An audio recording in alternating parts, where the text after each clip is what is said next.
Mandvi police station વિસ્તારમાંથી દેશી દારૂનો કેસ શોધી કાઢતી લોકલ ક્રાઇમ બ્રાન્ચ પશ્ચિમ કચ્છ ભુજ પોલીસ સરહદી રેન્જ ભુજ તથા વિકાસ ચુંડા પોલીસ અધિક્ષક પશ્ચિમ કચ્છ ભુજનાઓને દેશી દારૂ ગેરકાયદેસર બનાવવાની તેમજ વેચનારા ઇસમો ઉપર વોચ રાખી પ્રવૃત્તિ અટકાવવા માટે સૂચના આપેલ હતી।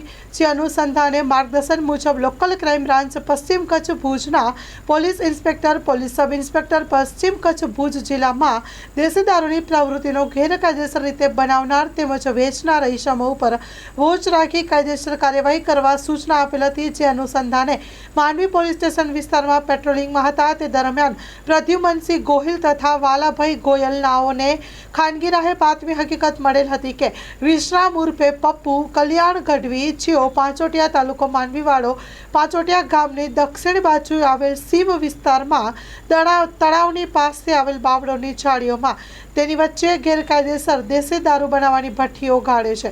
હાલે તેની આ પ્રવૃત્તિ ચાલુમાં છે।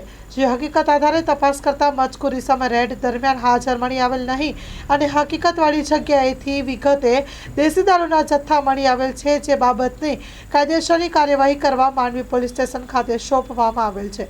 જેમાં મળી આવેલ મુદ્દામાલ છે ગેરકાયદેસર દેશી દારૂ બનાવવાના તૈયાર હાથો લીટર 1200 કિંમત ₹30,000 હાજર નહીં મળી આવેલ ઈસમ વિશ્રામ ઉર્ફે પપ્પુ કલ્યાણ ગઢવી પાંચોટિયા માંડવીવાળો આ અંગે માંડવી પોલીસ સ્ટેશન ખાતે વધુ તપાસ હાથ ધરવામાં આવી રહી છે।